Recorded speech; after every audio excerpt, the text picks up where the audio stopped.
Meu nome é Michele Eustácio, eu sou nefrologista na Nefroclínica e no Biocor e tenho pós-graduação em geriatria e gerontologia, né? Então, a gente vai falar agora, encerrando esse simpósio, né, sobre esse assunto tão desafiador para a nossa prática diária, que é os cuidados suportivos no idoso com doença renal classe 5.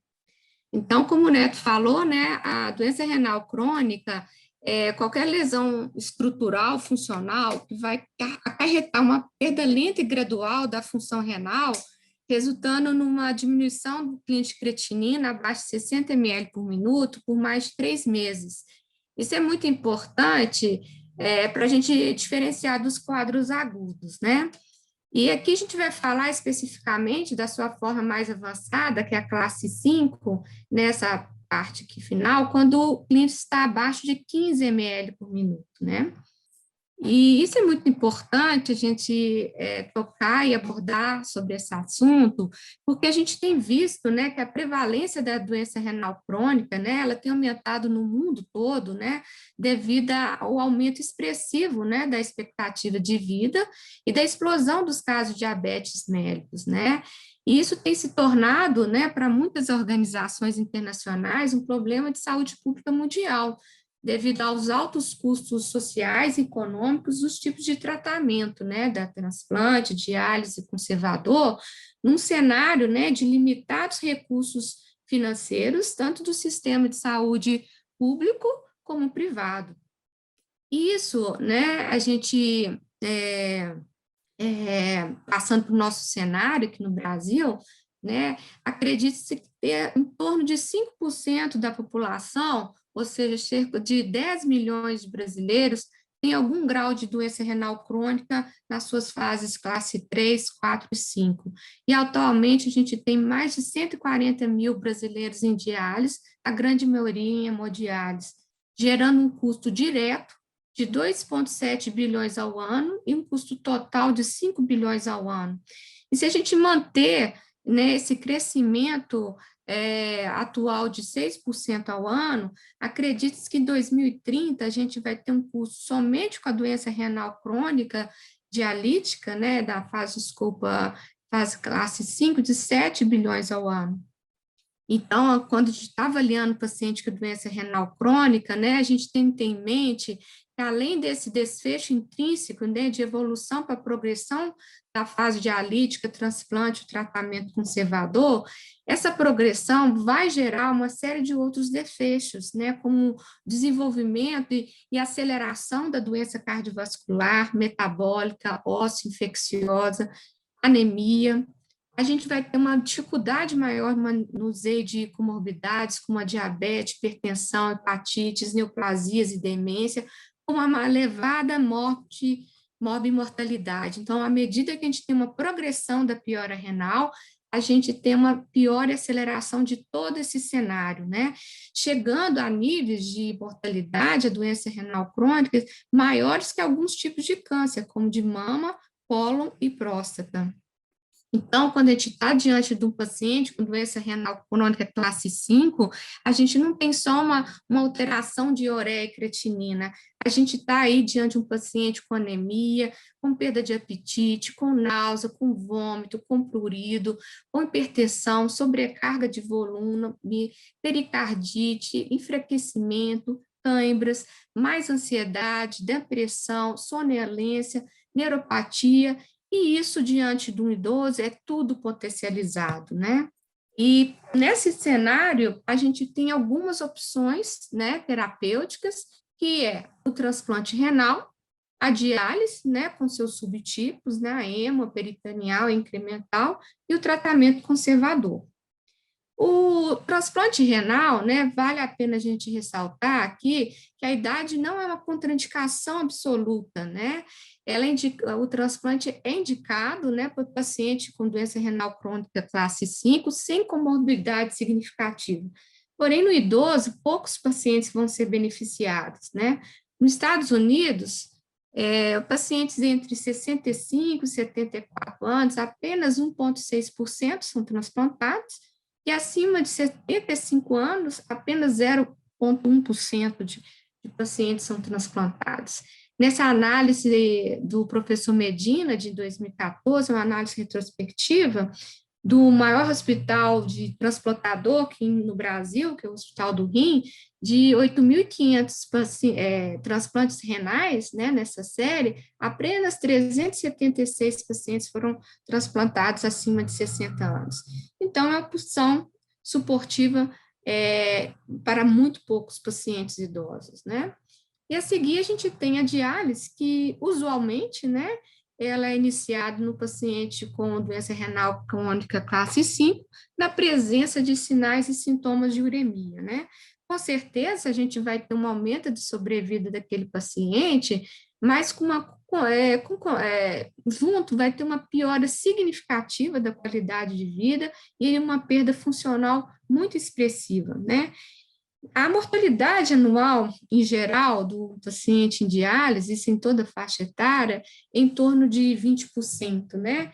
Mas aqueles, por exemplo, acima de 80 anos, chega a ser de 46% ao ano, e aqueles pacientes em longa permanência chega a 58% ao ano. Essa análise aqui de 2018, nesse artigo de revisão muito interessante, sobre tudo isso que a gente veio falando aqui nesse simpósio, né? E merece destaque alguns pontos, né? Atualmente, nos Estados Unidos, praticamente metade dos novos pacientes em diálise tem acima de 65 anos. A grande maioria está em hemodiálise, né? E a mortalidade desses pacientes chega a ser a 1,7 vezes maior do que aqueles com insuficiência cardíaca, sem problema renal, e 4 vezes mais daqueles pacientes diabéticos idosos sem problema renal.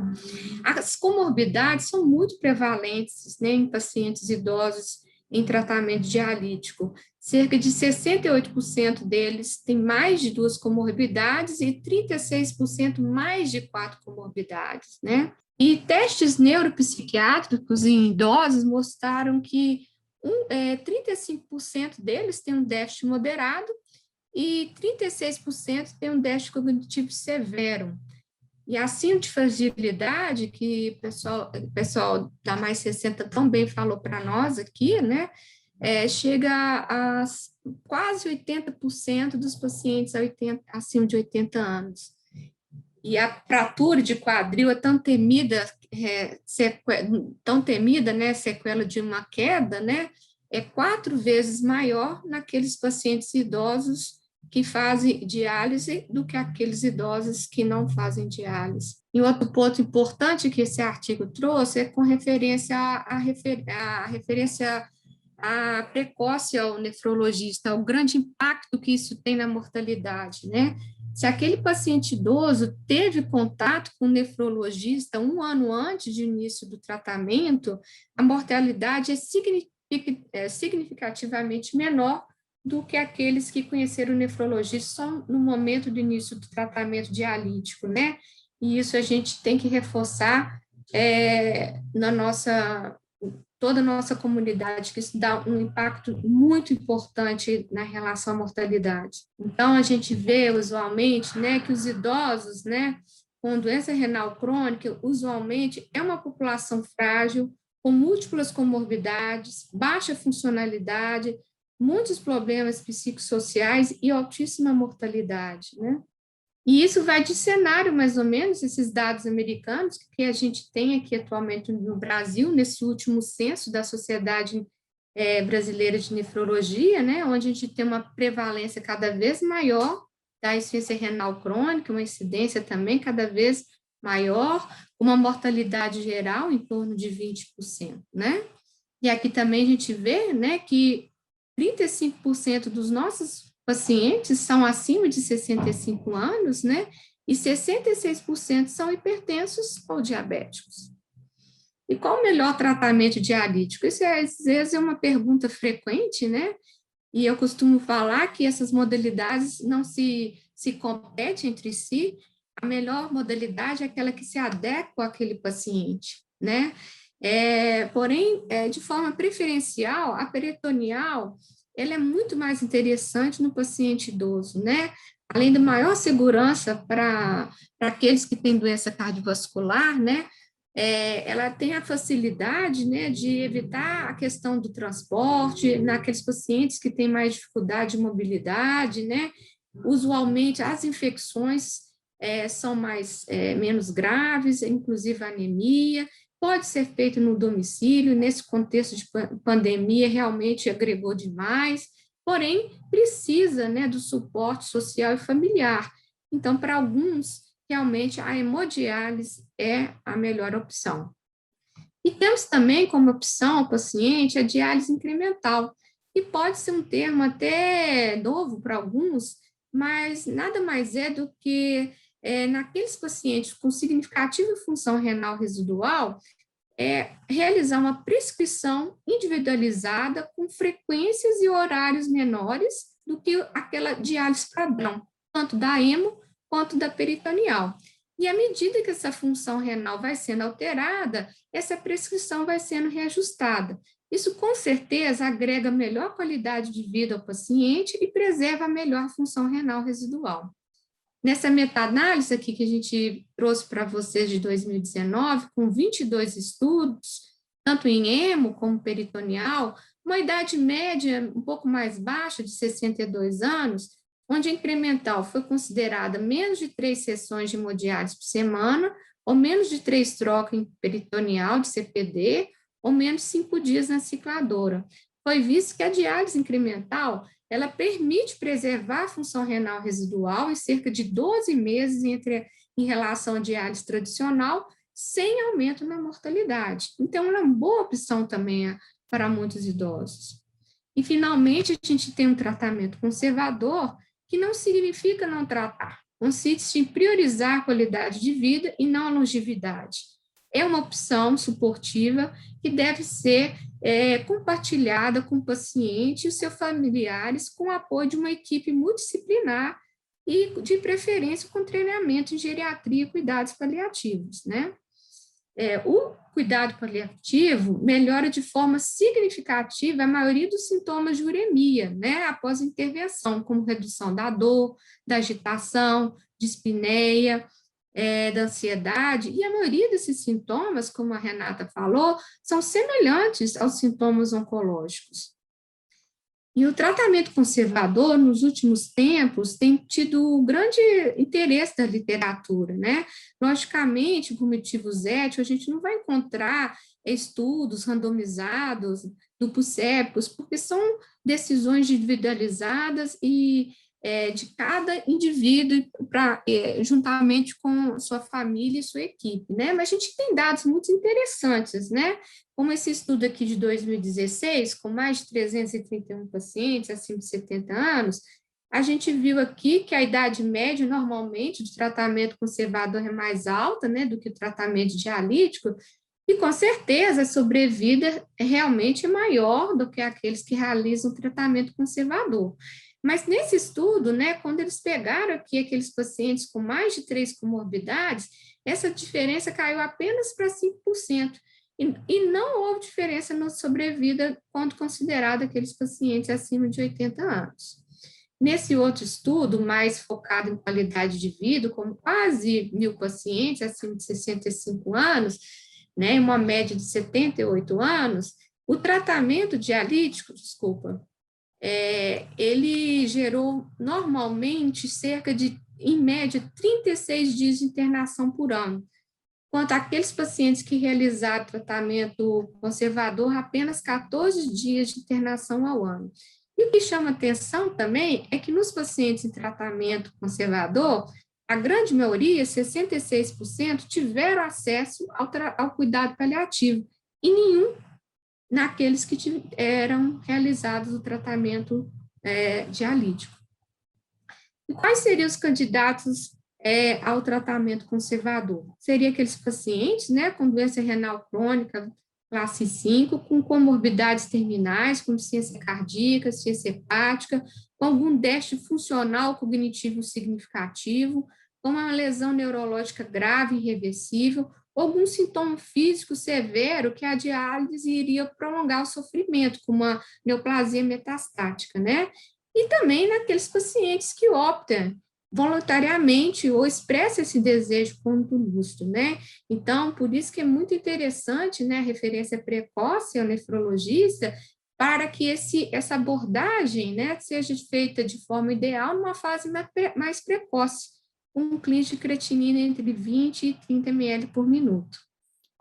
Esse artigo também é muito interessante, que ele pontua o que foi falado hoje também, que a maioria dos idosos, eles acabam falecendo de alguma outra causa, antes mesmo acerca da decisão da diálise, né? Com a exceção daqueles que têm poucas comorbidades e perda rápida da função renal residual, acima normalmente de 5 ml por minuto por ano, né? E que a maioria dos idosos, seus familiares, infelizmente, quando iniciam diálise, eles não são informados quanto aos seus prognósticos, né? E a maioria não conhece a opção do tratamento conservador como uma alternativa bastante eficaz, interessante, principalmente naqueles pacientes com baixo estado funcional e expectativa de vida. E para isso a gente tem várias ferramentas na literatura, alguns modelos preditivos de mortalidade, né? Mas como a Renata falou, né? A pergunta surpresa, né? Eu ficaria surpresa se esse paciente viesse a falecer no próximo ano, se você responder que não, esse paciente é um forte candidato ao tratamento conservador. E, assim, a gente gostaria de reforçar, né, que o cuidado suportivo do idoso, ele deve ser individualizado e decidido de forma compartilhada com o paciente, familiar e equipe multidisciplinar. É muito importante que a gente, e nos centros de nefrologia, incorpore a avaliação geriátrica na rotina do paciente idoso com doença renal crônica, né, com o objetivo de melhor planejar esse cuidado e incluir o tratamento conservador com opção naqueles com múltiplas comorbidades, priorizando a qualidade de vida e o controle de sintomas. Então, aquilo que a Bárbara também falou de forma tão lúcida e explicativa para nós, assim, nefrologista, né? A avaliação geriátrica ampla é fundamental nesse tipo de paciente e ela deve envolver não somente a avaliação da função renal, suas comorbidades, mas a capacidade funcional do paciente, o estado nutricional, a função cognitiva, as deficiências sensoriais, o risco de queda, as condições emocionais e sociais e a polifarmácia. Isso tudo tem que ser incorporado na nossa prática diária. E, finalizando aqui, né, eu acho que se faz e urge necessário, né, a criação e a capacitação de equipes multidisciplinares com treinamento em geriatria e cuidados paliativos no centro de nefrologia, para aqueles pacientes que optem pelo tratamento conservador, né, e que as evidências atuais sugerem que o tratamento conservador é uma opção para aquele paciente idoso com múltiplas comorbidades, visto que a grande maioria não vai se beneficiar da diálise e acabarão sofrendo os sintomas relacionados com a terapia. Muito obrigada aí para todos, né? Estou aqui à disposição. Adorei. Quero agora ver a Não tem nefroclínica. seu know-how, não, né, Neto? Que aprender com anos-luz de aprender a dar aula com. Eu quero ver o nosso centro de cuidado paliativo lá na nefroclínica, que a gente conversou. Pois eu acho que isso aí veio a encontro, né, Estevam? Que a gente está precisando aqui em Belo Horizonte ter uma referência, né, que agregue isso tudo, né,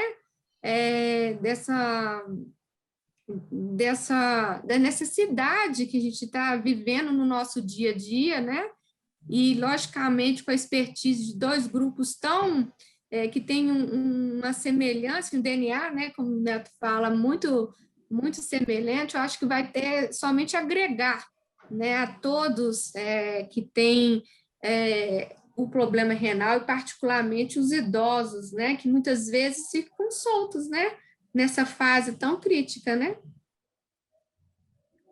Sim, um dos objetivos desse simpósio, né, além da questão educacional, é justamente a gente começar a traçar caminhos, né, que sejam comuns e que possam ajudar os nossos públicos, né? Certamente esses dilemas que você citou vão ser cada vez mais frequentes mesmo, né? E a gente precisa de inovações, de tecnologias e de muita troca mesmo para poder cuidar melhor, né? Sem dúvida.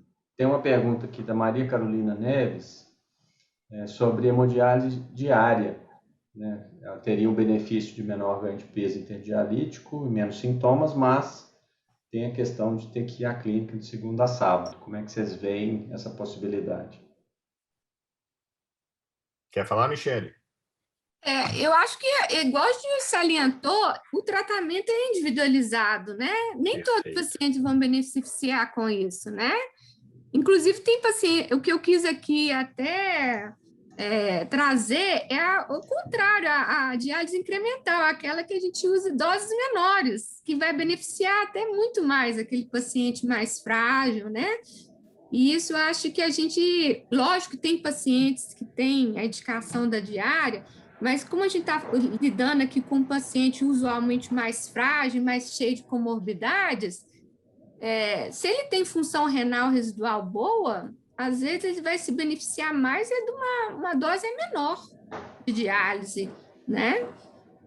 O paciente em diálise diária, geralmente, ele já não tem uma função renal tão boa, então a gente vai ter que, às vezes, agregar, às vezes, a peritoneal. Talvez a melhor forma para ele é a peritoneal.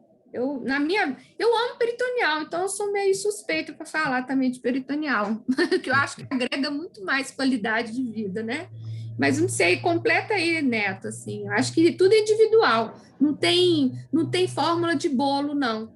Não tem padrão. Cada um você vai se adequar a algum se adequa, é muito individual, não tem jeito de a gente standardizar, botar padrão. Chega de rótulos, né? Como o Neto falou, nem é para diálise diária, não é para todos. Michele, eu estou em gênero, número e grau, você falou isso na aula, né? Definitivamente, a hora que a gente pega o perfil, o portfólio terapêutico que a gente tem hoje, hemodiálise, hemodiafiltração, diálise peritoneal, transplante, todos eles não competem entre si, eles são complementares. Então a gente tem que olhar para aquele indivíduo e ver o que se adequa àquilo. Talvez a grande mensagem seja realmente isso que você falou. A gente até há muito pouco tempo atrás a gente fazia questão de fazer a diálise 3 vezes por semana porque a gente buscava o KTV. E isso é uma coisa... Hoje eu olho para isso de Tratava forma o KTV. tosca. Eu estou te falando assim, é um cara que também fez isso, tá? Eu corria atrás desse número. E hoje a gente vê que colocar, às vezes, o paciente para dar uma dosezinha pequenininha, seja em diálise peritoneal, seja em hemodiálise, que isso melhora a qualidade de vida. Porque eu falo, Estevam, os nossos pacientes, falei com vocês na live, o nosso paciente ele quer duas coisas, não mais do que isso. Ele quer viver mais e viver melhor. Viver mais a gente nunca vai saber se a gente vai conseguir, mas viver melhor está debaixo do nosso nariz. A gente precisa parar com essa tara freudiana de querer completar algum protocolo porque está no guideline que eu preciso de um KTV acima de X, e não que isso não tenha nenhum significado, mas isso tem que ser norteador e não definidor. Vamos olhar mais, escutar mais, se Deus quiser daqui a algum tempo tocar mais, do que ficar querendo tratar o exame. Perfeito. Chegou uma outra pergunta aqui, Michele, sobre a questão da diálise incremental e as possibilidades na saúde pública. Se isso pode ser uma realidade ou se a dificuldade de acesso de vagas mesmo vai limitar esse tipo de tratamento. A diálise incremental, eu acho assim, que até agrega, né? Porque você diminui os horários, né? Então, sai daquele stand 3 vezes, você pode pôr 1, 2 vezes, isso é muito individualizado, né? O problema é que a grande maioria dos pacientes chegam numa fase muito avançada e entra naquele pacotão ali do standard, né? Padrão. 3 vezes semana, 4 horas, sem acesso, catéter.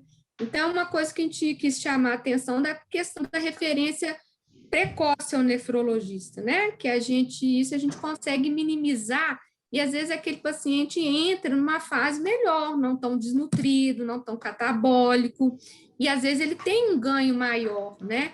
Eu acho que a incremental é muito interessante no sistema de saúde, tanto privado quanto público. Diminui transporte, diminui custo, diminui tudo. Mas isso é muito individualizado. O que eu li, que é muito, até isso foi um artigo americano, eu achei até interessante, que muitos centros às vezes já põem nas 3 vezes a semana, 4 horas, para evitar confronto com o paciente. Tem alguns centros que às vezes não fazem incremental, porque às vezes realmente é difícil, quando ele vai perdendo a função renal residual, se aumentar a frequência e o tempo. Essa aí é a questão da gente ter essa sensibilidade e ter também a empatia e ter um vínculo com a equipe. Então, a maioria dos hospitais públicos, cada hora é um médico, cada hora é uma equipe, então acaba não tendo muito vínculo. Então, quando a gente tem um tratamento individualizado, focado, igual lá na nefroclínica, é muito diferente, né? O ideal que seria a prática diária para todo mundo, independente se for sistema de saúde público ou privado, né? Mas a gente sabe que tem essas diferenças, né? Michele, eu ainda vou te falar mais. Eu acho que, primeira coisa, né? Essa questão do encaminhamento precoce. Quando a gente conversa com uma instituição igual a Mais 60, que tem, como vocês, tanto você e o Felipe, realmente eu devo falar muito nessa questão do DNA das nefroclínicas. Quando a gente tem no DNA essa preocupação com o valor e não com o número, e não com fazer a diálise, e sim entregar valor para aquele sujeito, e a hora que você conversa com uma instituição que pensa igual, eu acho que nada mais natural do que haver algo que já até vem acontecendo, essa troca de pacientes em prol dele, né? Não é para o Estevão vai definir tudo, não, é todo mundo trabalhando em prol daquele indivíduo, daquela família. Quando todo mundo pensa dessa maneira, eu acho que a tendência é o resultado ser maximizado. Então, acho que esse evento nosso, estou muito feliz de ter topado o desafio que o Estevão propôs. Eu acho que foi muito válido, foi bem acima do que eu imaginava. Eu já imaginava alguma coisa legal. Achei que foi muito bom em termos de público, em termos de conteúdo. E eu tenho certeza que isso é só o começo. Eu só queria acrescentar que eu vi que existe 2 modelos, né? Na questão do tratamento conservador, né? Existe o modelo do geriatra integrando a equipe de nefrologia e fazendo a avaliação geriátrica ampla, e existe o modelo do nefrologista com treinamento em geriatria, né? Os 2 modelos são válidos, né? Então, essa parceria Nefroclínicas e Mais 60, eu acho que é o super modelo. Que é melhor ainda, né? Que vai ter essa expertise aí do pessoal do cuidado paliativo, que infelizmente, uma coisa que eu vi, a gente não tem esse treinamento, né?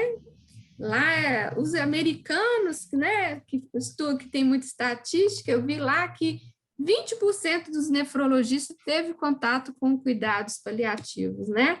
A gente não tem esse treinamento, a gente não aborda os pacientes, a gente não fala com os pacientes sobre o prognóstico, né? E a gente tem que ter esse treinamento de cuidar, de ter que ter essa visão. Foi isso que essa lacuna é que me fez fazer a pós-graduação em geriatria, né? Que a gente está vendo no nosso dia mais longevos, mas a gente não teve essa formação, nem na graduação, nem na residência, não tem isso, né? E isso eu acho que é muito falho, para te falar a verdade. Ô, Michele, até chegou uma pergunta aqui agora, da Larissa Cunha, né? Imagina que você está lá no seu hospital, né, e chega um paciente idoso, desnutrido, cheio de comorbidade, lesão renal aguda, foi para o CTI, né, e chama um nefrologista para fazer interconsulta, para fazer diálise, né? A gente sabe né? Você sabe que né, identifica um paciente muito frágil. Dá para falar desse contexto paliativo nesse ambiente? Olha, aí é muito complexo, porque é um quadro agudo. A gente não conhece esse paciente. A gente nunca viu esse paciente. Esse estou vendo lá. Aí, a gente tomar essa decisão é uma decisão compartilhada com a equipe, né, que está assistindo ele ali no CTI, ou preferencialmente, ou o geriatra, o cardiologista, ou um oncologista que já acompanha esse paciente. A gente não é uma decisão monocrática ali, né? A gente tem que compartilhar, a gente tem uma visão ali pontual de uma situação aguda. Eu não vi aquele idoso lá atrás, mas logicamente a gente tem uma noção nesse termo de contexto de pandemia. Eu acho que a gente tem que racionalizar, mas sempre conversar com o colega que assiste ele. Isso eu acho que a importância, a gente não trabalha sozinho, nem o geriatra, nem o nefrologista, a gente trabalha em conjunto. A gente tem que sempre tomar essas decisões críticas de forma conjunta. Aí, nessa situação, eu escuto muito o intensivista e o colega que está assistindo. E eu vou te falar mais, Michele, eu acho que ainda tem mais um detalhe. Isso, eventualmente, eu tenho um caso que me marcou muito de um sujeito que tinha um tumor de próstata. E tumor de próstata, na minha cabeça, era aquela coisa indolente e tal. Eu nem cogitei, eu comecei a dialisá-lo e vou te falar que tinha gente que não queria que dialisasse.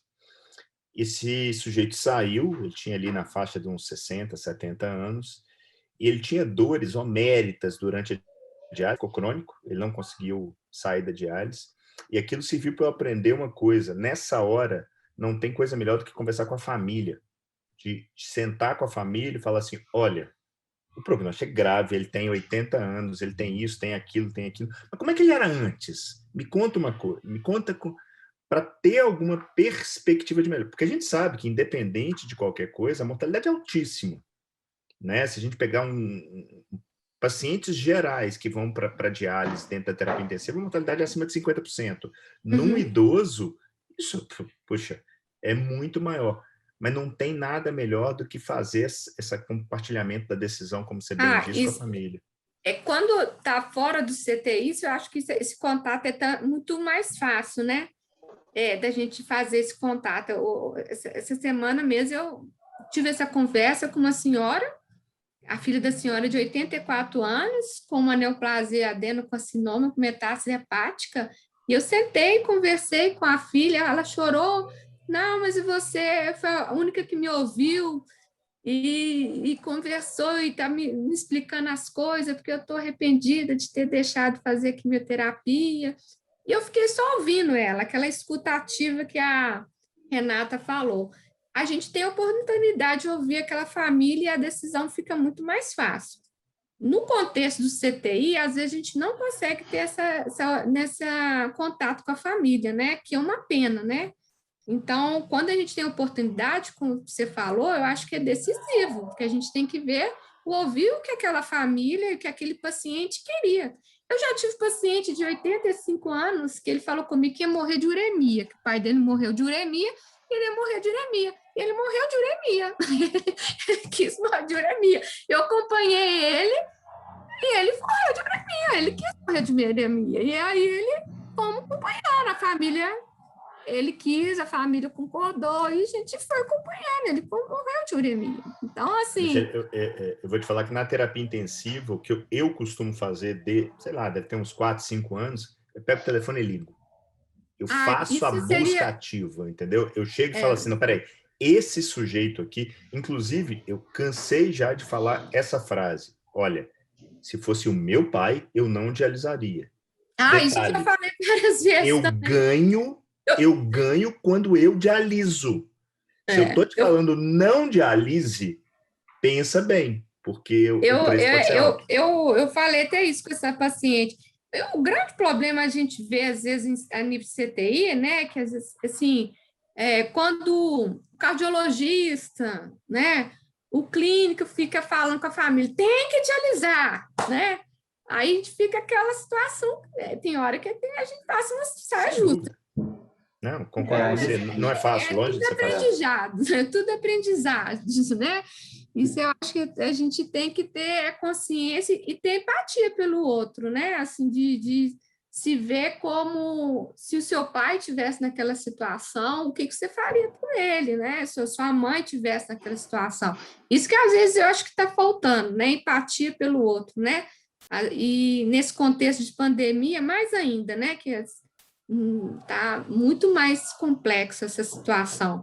Mas eu acho que isso é uma coisa que a gente tem que falar mais, a gente tem que escutar mais, tem que ter essa interseção entre os colegas, que a gente está em termo aprendizado, né? E quando tem dúvida, a gente pergunta. Conversa. Pergunta. Boa. A gente discute o caso, né? Muito bom. Não faz mal nenhum, né? Pelo contrário. Faz muito bem, né? Agrega muito. Agora, a medicina paliativa, Renata, eu vi, não sei se a Renata está aí, mas eu tenho lá em Paraná, em São Paulo, tem 2 ambulatórios de nefrogeriatria. Que eu vi. É pouco, né, Michele? É pouco. Que eu vi 2 ambulatórios de nefrogeriatria com cuidados paliativos. São, né, coisas algo recentes, né? Mas aqui está tendo alguns embriões e aqui Belo Horizonte está precisando. Merece. Doutor Zé Neto, finalizamos então esse primeiro simpósio de nefrogeriatria. Estou bastante feliz com a presença de todos. Agradeço quem ficou aí até esse horário. Agradeço o envolvimento da nossa equipe de comunicação, a equipe de comunicação também da Nefroclínicas. Parabéns a todos os palestrantes que estiveram aqui. Espero que seja a primeira de outras interações e de outros intercâmbios da Mais 60 com a Nefroclínicas. Show de bola, Estevão. Faço das suas palavras as minhas e estou também extremamente satisfeito e tenho convicção que a gente trouxe não só conhecimento técnico, mas discussão de alto nível e estreitamos laços de empresas que pensam diferente, que pensam fora da caixa, pensam realmente muito mais no valor entregue do que simplesmente nessa metodologia tradicional de trabalhar por tempo, trabalhar por serviço. Então, foi bom demais. Sigamos, teve bom. Teve bom. Até os próximos, então.